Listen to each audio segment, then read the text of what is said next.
Carl Jung once said, "Everything that irritates us about others can lead us to an understanding of ourselves." It's not just an interesting thought. It's a psychological game changer. The things that annoy us most about others, they're often reflections of parts of ourselves we haven't fully acknowledged. Why do some people get under your skin? Think about the last time someone irritated you. Maybe it was a coworker who brags too much, a family member who never listens, or a stranger whose behavior made your blood boil. What if that irritation wasn't about them, but about you? Psychologists call this emotional triggering. When someone's actions bother us way more than they should, it's often because they're activating something buried in our unconscious mind. Jung called these buried feelings complexes, deeply rooted emotional clusters tied to past experiences. This is why two people can have wildly different reactions to the same behavior. You're not reacting to what they did, you're reacting to what it awakens in you. The projection trap, seeing yourself in others.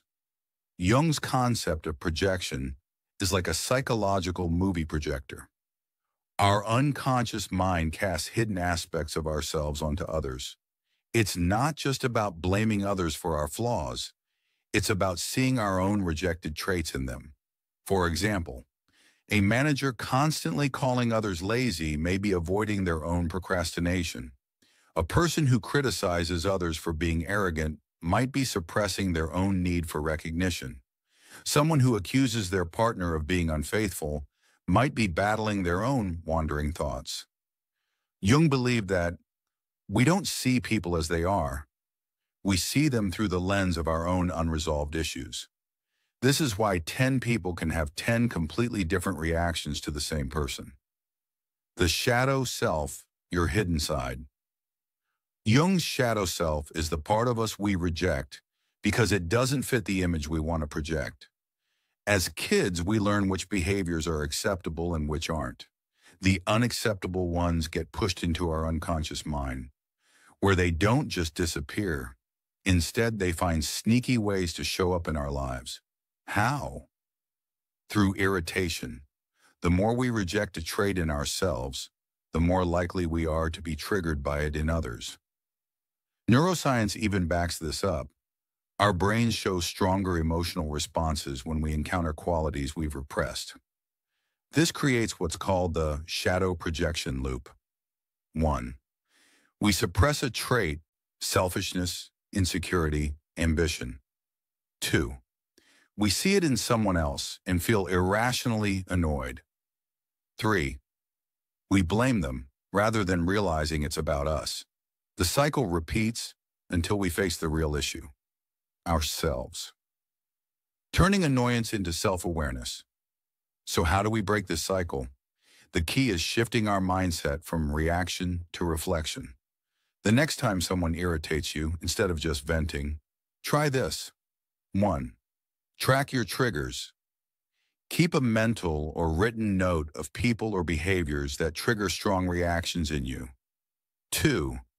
Ask the hard question, what part of myself am I seeing in them? 3. Own it. If someone's arrogance annoys you, is it because you secretly wish you had more confidence?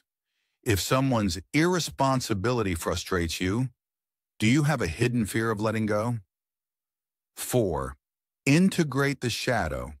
Instead of rejecting those qualities, accept that they exist within you. You don't have to act on them, but acknowledging them removes their unconscious power over you. The freedom of self-awareness. When we start recognizing our projections, something amazing happens. We stop letting other people control our emotions. We become less reactive, more self-aware, and way more at peace. Our relationships improve because we're no longer using others as mirrors for our unresolved issues. Instead of constantly being triggered, we develop emotional resilience, the ability to respond rather than react. Jung called this process individuation, the journey of becoming our truest, most integrated self. And it all starts with a simple shift in perspective. What if every irritation is actually a hidden lesson about myself? So next time someone gets under your skin, pause. Instead of asking, why are they like this? Try asking, what is this revealing about me? That's where real self-growth begins.